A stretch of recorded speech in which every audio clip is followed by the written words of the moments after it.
Hier soir sur Twitch, j'ai des abonnés qui m'ont dit hey, ça te dit d'aller voir le wiki? Je leur dis quel wiki? Bah le wiki qu'on a fait, le wiki que vous avez fait.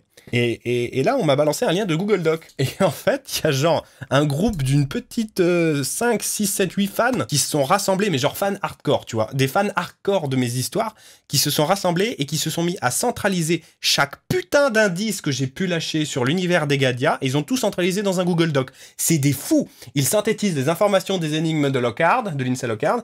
Ils synthétisent des propos que je tiens en live. Ils synthétisent des petits extraits, des bouts de screen de bible littéraire que j'ai partagés. Ils centralisent l'info et ils ont réussi à trouver plein de trucs super intéressants sur l'univers, alors qu'en théorie, c'est pas encore tout public, tout raconté. C'est vraiment des mini-détectives et enfin franchement, bravo les fans, bravo la commu. J'ai découvert ça en live hier soir, on regarde ça. Donc là, on est actuellement sur un wiki qui a été fait par un fan.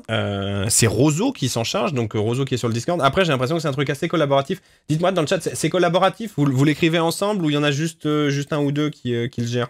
J'ai fait aussi un fandom. Faudrait que j'aille checker le fandom. Je crois que je l'avais vu le fandom il y a longtemps.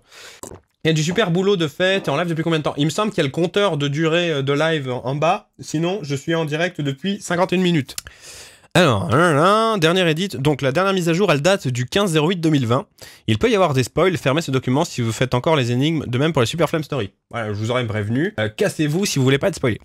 Information sur Egadia, obtenue grâce aux énigmes et autres documents. Personnage, Lindsay Lockhart, enquêtrice indépendante, souvent menotée par d'autres personnalités. CF intro d'énigmes. Pas mal. Camille Dissénac. Gouvernante d'Isénac. Non, pas gouvernante. Gouverneur. Une gouvernante, c'est la chef des domestiques chez un particulier. Elle est gouverneure, elle. Elle dirige le gouvernement d'Isénac. C'est pas une domestique. Edmond Maravel. Personne qui recherche Lindsay Lockhart. Ah, il a rencontré un propriétaire de porte. Pourquoi? Et son cousin s'appelle Antoine et il possède un journal et Lindsay possède un journal intime. Pas mal. Henri Grandbois, c'est un mystérieux voyageur ayant oublié un coffre dans l'auberge de Portefleuve. À l'intérieur du coffre se cache un message bien protégé dans un œuf en or. À l'intérieur, il y a un message codé révélant un message d'une importance capitale. Attention, c'est un spoil de l'énigme, donc je vous aurais prévenu. Henri Grandbois est un messager chargé de demander au général Lautermin de confirmer une commande de canon pour la préparation d'une guerre. Ah, c'est pas mal, hein. Richard de Rockwell, il a signé le message codé ci-dessous. Consulat de Rockwell. Richard semble être le ou un des dirigeants de Rockwell. Rockwell égale pays. Non. En fait, les deux machins, souvent, c'est des noms de famille. C'est comme Maurice de Pintincourt.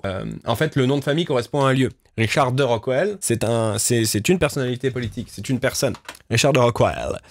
Général Lautermin, ouais, général de Rockwell, pas mal, semble avoir une importance majeure pour l'empire de Rockwell, pas mal. Mirelia, c'est la fidèle jument de Lindsay Lockhart. Elle connaît bien le chemin vers Isénac, pas mal du tout. Attendez, je check un peu vos réponses dans le chat là. Quelqu'un a un lien pour le Discord, s'il vous plaît. T'as le lien pour arriver sur le Discord qui est en bas, en dessous de l'écran là, en dessous de la vidéo. L'archi est très firme, un personnage politique important car il conseille un ou des hommes politiques importants. CF les documents en exclu sur Discord. Semble être un ami ou une connaissance de Lindsay Lockhart. Il semble être à Isénac et il sait comment appeler les propriétaires de port. Alors, oui et non, mais c'est pas mal non plus. Érémir Ravel. Alors, je l'écris avec un H, moi, Érémir. C'est un marchand. Il possède un fils. C'est un peu chelou. Je possède un fils. C'est ma propriété. Marchand qui a un fils, donc il a émigré de l'île de la Domia pour trouver refuge à Isénac avec son fils, pas mal. Il a rencontré Yaltoj, un de ses amis marchands. Ce dernier est possédé par le démon du jeu, a été possédé par le démon du jeu après avoir lu un ouvrage magique, pas mal. Ernest Thorvald, c'est un propriétaire de porte très connu en Egadia. Très connu en Egadia? Non. En Egadia, les propriétaires de porte, sont pas très connus, mais c'est plus connu et ça fait partie de la culture populaire. C'est un truc qu'on sait. C'est comme pour nous, les dragons, ça fait partie de la culture populaire. Tout le monde a entendu parler des dragons, mais tout le monde ne connaît pas un dragon. Bah, c'est la même chose en Egadia, mais pour les propriétaires de porte. Tout le monde en a entendu parler, mais il y en a très peu qui en ont vu et qui en connaissent vraiment. Voilà, petit spoil. Émilie Laria, souveraine de la Prosperia. Barne de la Lande, souverain de la Lande pourpre. Et Joseph de Domia, souverain de la Domia, pas mal, hein, putain, et vous relevez vraiment tous les indices, hein. C'est ouf, hein. Ces trois personnages semblent être des personnages d'une ère ultérieure à celle où se passe notre histoire, SE. Il dirigeait les îles Atarion et il semble y avoir quelques tensions entre ces 3 monarques. À l'époque qui nous intéresse, celle de Lindsay Locar, Joseph de Domia est décédé, mais les 2 autres monarques vivent toujours. CF, superflu en personne. Et vous prenez tout au pied de la lettre en plus. Histoire de... Avec le premier Super Flame Story sur Egadia, histoire se déroulant un peu avant les événements de Lockhart, on apprend que la Domia est une île ravagée par la famine, ce qui conduit à des émeutes et que le monarque Joseph n'hésite pas à tirer sur le peuple, ce qui forme une situation instable. On ne connaît pas la cause de la mort de Joseph, mais personnellement, j'ai pensé qu'il est mort à cause de la révolte du peuple. Non, il mourra plus tard pour d'autres raisons, ça sera expliqué. Théophile Marlin, président de la République des 3/3 des îles Atarion. Oh putain, c'est lui qui dirige... J'en ai déjà parlé de la République des 3/3, putain. C'est lui qui dirige les 3 îles d'Atarion après que les monarques aient décidé d'abdiquer. Pas mal. Ils n'ont pas vraiment abdiqué. Ils ont accepté une transformation de l'État, en gros. Mais il y a de ça. Hein.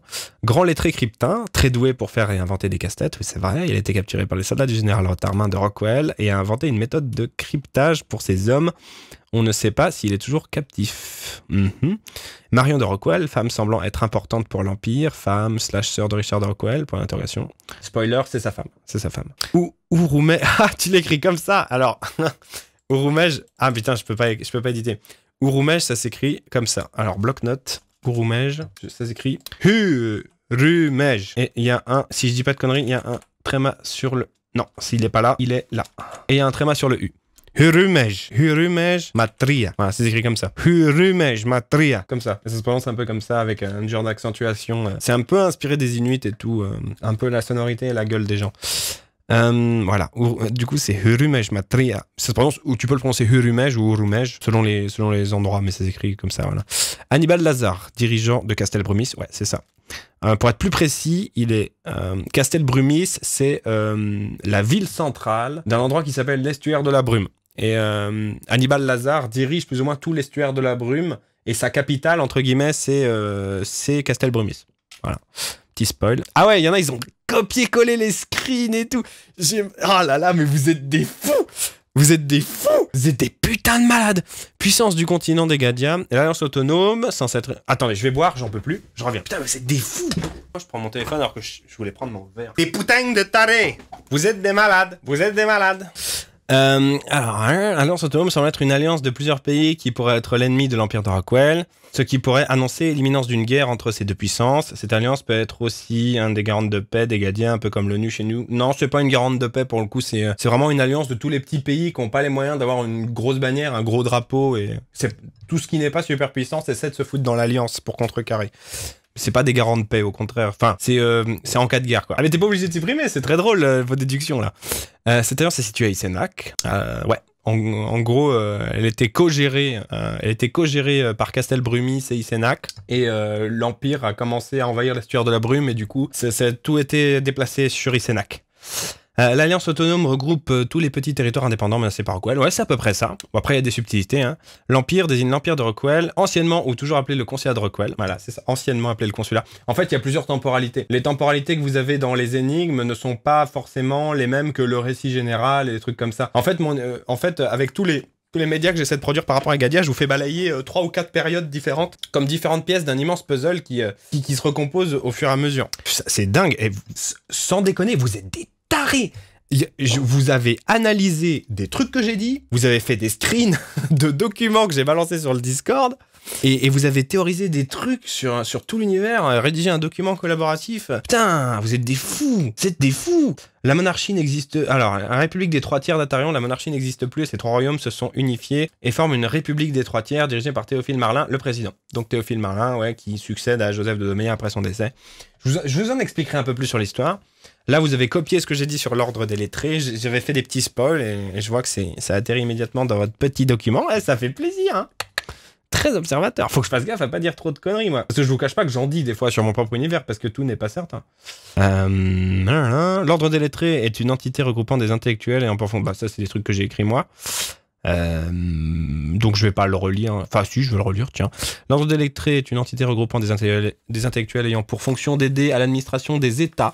On pourrait les comparer à des fonctionnaires, mais leur mission est très vaste. Les lettrés peuvent être des professeurs particuliers, des conseillers, des chercheurs, des philosophes, des avocats, des juges, des rédacteurs de lois, de grands administrateurs. La principale particularité de l'ordre des lettrés réside dans le fait qu'il sert tous les États sans distinction, s'adaptant aux lois et aux intérêts de chaque territoire auquel ils sont affectés. ils sont affectés. Ainsi, un lettré peut aussi bien être au service de l'Empire qu'au service de la République fédérale d'Atarion, ou même d'une grande cité neutre. Cet apolitisme leur est souvent reproché, mais leur ordre fonctionne ainsi depuis des centaines d'années. Cesser de travailler avec les lettrés, ça garantit de voir son état s'effondrer par absence de traitement administratif.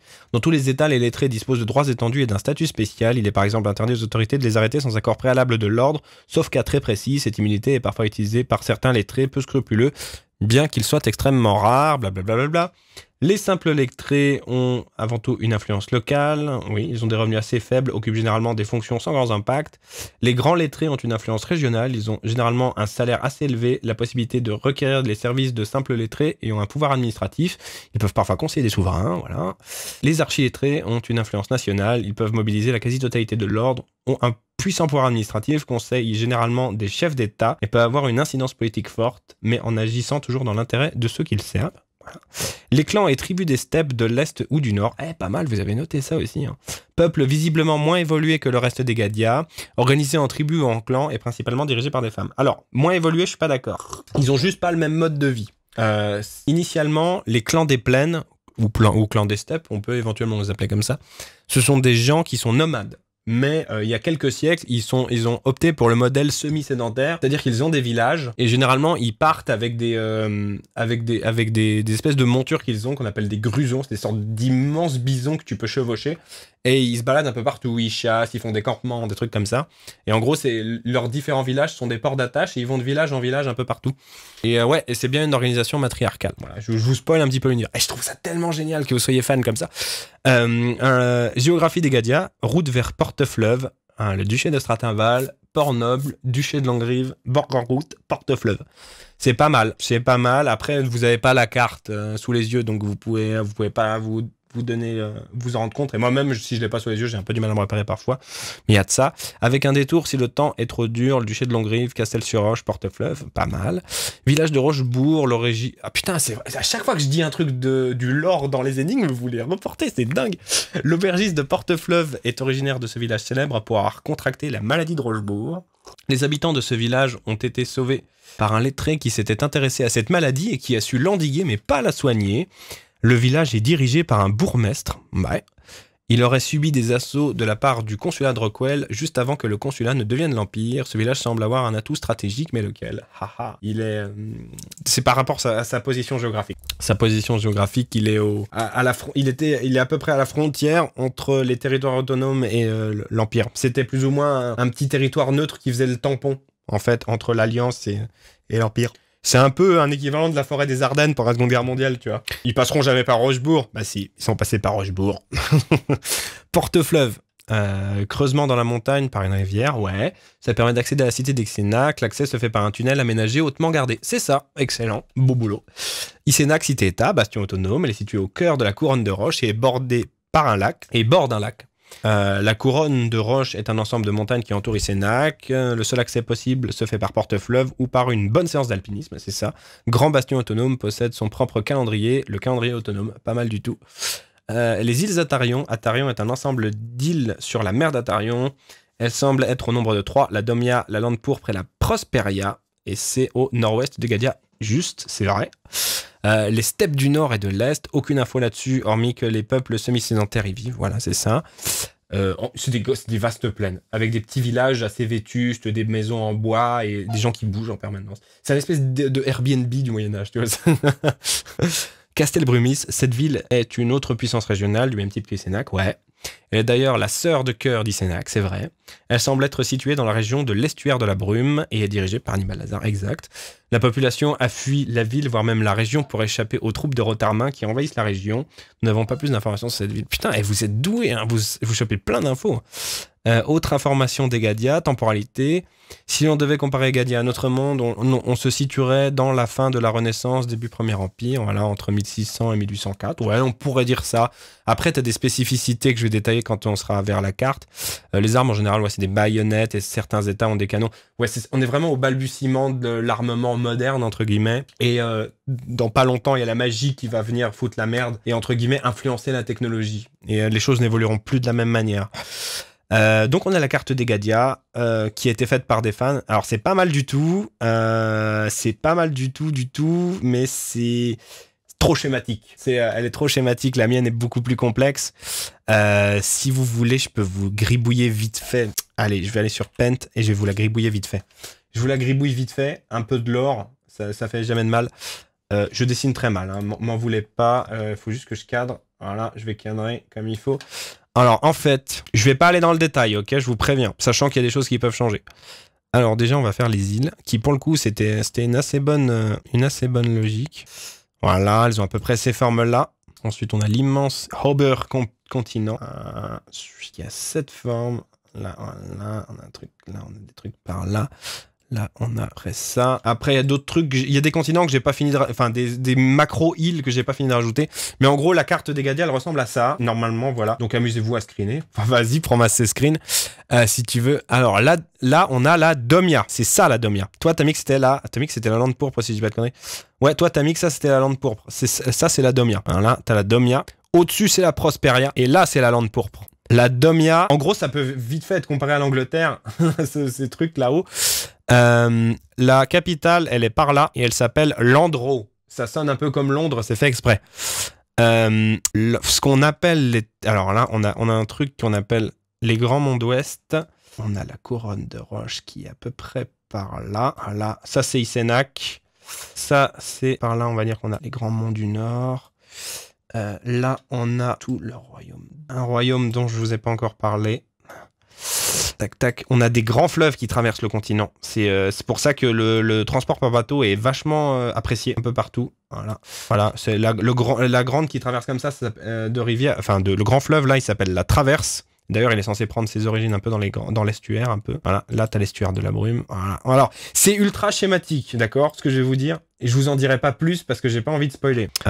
En gros, tout là, toute cette partie-là, Rockwell. Alors, c'est devenu Rockwell. Il y a eu une évolution. À la base, tu vois, c'était un tout petit royaume à la con par là, tu vois. Mais il y a eu une étendue. Mais en gros, dans la temporalité Lockhart, là, t'as l'Empire de Rockwell. Là, t'as les Grands Monts d'Ouest, Grands Monts d'Ouest. Empire de Rockwell, qui les englobe aussi. Là, t'as plein de duchés. Si vous voulez, Rochebourg, c'était par là. C'était pile poil une des frontières entre l'Alliance autonome qui contrôle un peu tout par là, en gros. L'Alliance autonome, ils contrôlent un peu tout par là. Ils font bloc. Là, dans les Grands Monts Nord et les territoires par là, t'as un truc qui s'appelle le Saint-Empire Carrousel. J'en parlerai plus tard. Parce que c'est un peuple très à part. Un peu partout. Alors là en haut, c'est l'estuaire de la Brume. C'est là où t'avais Castelbrumis. Castelbrumis, c'était sur une île d'ailleurs, qui est au centre de l'estuaire. Donc là, c'est la mer d'Atarion. La mer d'Atarion, voilà, t'as de l'eau de la mer d'Atarion, elle rentre dans l'estuaire, elle passe par Castelbrumis, il y a un espèce de goulot d'étranglement et ça devient la Traverse qui va se jeter à l'autre bout du continent, en fait. Voilà. Et là, il y a une autre rivière dont j'ai oublié le nom qui traverse dans l'autre sens. Eh ben, il y en a une, c'est la Traverse et l'autre, je sais plus. Porte-Fleuve, c'est quelque part par là. Non, Porte-Fleuve, qu'est-ce que je dis? C'est là. Parce qu'il y a l'eau qui rentre par là, qui prend sa source là, qui traverse Isénac, qui ressort là de l'autre côté, qui va se jeter aussi dans la mer. C'est compliqué, hein. Saint-Empire comme le Saint-Empire germanique. C'est, je dirais plutôt comme le Saint-Empire de César. C'est un empire très ancien. Oui, très ancien. Très ancien, ça ressemble aux Romains, mais eux, en fait, là, t'auras un peuple qui dirige la magie depuis des siècles. La géopolitique avec Super Flame, le dessous des cartes. Ouais, c'est un peu ça. Vous me dites si vous arrivez à comprendre, hein. Le Saint-Empire romain. Ouais, on pourrait dire ça. C'est plus mieux, ouais c'est ça. Bon, alors là on a les carrousels. Là on a un peuple dont je vous ai pas encore parlé, c'est le royaume de la Corne. Il va avoir son importance, donc dans cette zone là. Et ils doivent leur nom, je déplace un peu, au fait que justement là, c'est une forme de corne en fait. Le bout de continent il est fini un peu comme un petit caca, comme la botte de l'Italie si vous voulez. Et il doit son nom à ça, le royaume de la Corne. Voilà, c'est tout là. Royaume de la Corne. Royaume de la Corne, Saint-Empire Carrousel. Prémisse de l'Empire de Rockwell, la République des Trois Tiers, donc République fédérale d'Atarion, là en haut, avec du coup la Domia, la Prosperia et merde, comment elle s'appelle, la Lande pourpre qui se sont associés à un moment donné. La petite île à la con là, c'est l'île aux âmes, vous en entendrez sans doute parler plus tard. C'est un endroit stratégique parce que les falaises regorgent de nitrate et sur ces îles là, tu trouves tout ce qu'il faut pour faire de la poudre à canon. Du coup, la plupart des puissances, elles envoient souvent des bateaux par là. C'est un enjeu stratégique de contrôler ces toutes petites îles de merde. L'Empire de Rockwell est là, il veut s'étendre un peu partout. Et après, là, t'as les plaines de l'ouest, plaines du nord, qui remontent un peu les plaines du nord, et les plaines de l'est. Il n'y a pas vraiment de clan des plaines du sud, mais il y a quand même des populations des plaines dans le sud. Là. Du coup, en gros, tout ce qui est neutre et autonome, c'est par là. Enfin, le Isénac, c'est là, c'est l'espèce de... C'est pas l'échelle, ma carte, là. Hein. Mais Isenac, c'est par là. Là, c'est entouré de montagnes. Là, t'as le lac et t'as la cité avec la gouverneure et tout le bordel. C'est là, toute l'action de Lindsay Lockard et des énigmes se passe par là pour l'instant. Et je pense pas qu'on va aller au-delà. En tout cas, dans le premier volume d'énigmes. Voilà, vous avez un petit aperçu. Et en gros, l'enjeu politique, c'est que voilà, Rockwell, ça commence à avancer comme ça, les troupes. Ça commence à avancer comme ça. Et historiquement, il y a déjà eu plusieurs guerres, et à chaque fois qu'il y a une guerre, ils arrivent à aller plus loin. L'Alliance autonome, c'est tous les tout petits territoires qui sont un peu partout, les petits villages à la con. Attends, on va faire les petits territoires. Est-ce qu'il y a encore... Ah non, il y a plus cet outil-là. Mais si tu veux, attends. Tout ça, c'est autonome, à peu près. Tout ce qui est bleu, on va dire que c'est l'Empire de Rockwell, machin. Le royaume de la corne, on va le foutre en marron, à peu près. C'est pas vraiment autonome, là, les carousels. Là. On va les mettre dans une autre couleur. Eux, on va les mettre dans une autre couleur. Ouais, le Saint-Empire Carousel, là, on les met dans une autre couleur. C'est un peuple très, très à part. Je pense qu'il y aura limite un roman entier sur eux. Parce qu'ils ont vraiment une manière de vivre qui ne correspond en rien avec nos codes à nous. Même si c'est un peu calqué. Enfin, avec les codes des autres peuples du monde des Gagnards. Parce qu'on peut comparer un peu ça à l'Empire romain avec de la magie. Lol. Voilà, tout ce qui est un peu l'estuaire de la brume, là, voilà. Tout ce qui est estuaire de la brume, c'est par là. Voilà. Après, il y a des sphères d'influence, hein, tu vois. T'as des petits endroits qui sont plutôt pro-intel ou pro-intel. Et puis là, du coup, t'as en rouge mon espèce d'équivalent entre guillemets des Anglais, c'est ça, c'est les îles d'Atarion.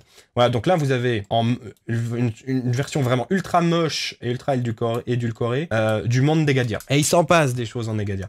Et je vous ai pas parlé non plus de là. Ça sera, j'ai pas encore décidé les noms, c'est à prendre avec des pincettes, mais bon, vu que vous êtes fan, je vous spoil. Ça sera l'Empire d'Akubo. Et c'est une population plutôt très asiatique, très inspirée des Japonais. Genre samouraï et compagnie, tu vois. Voilà.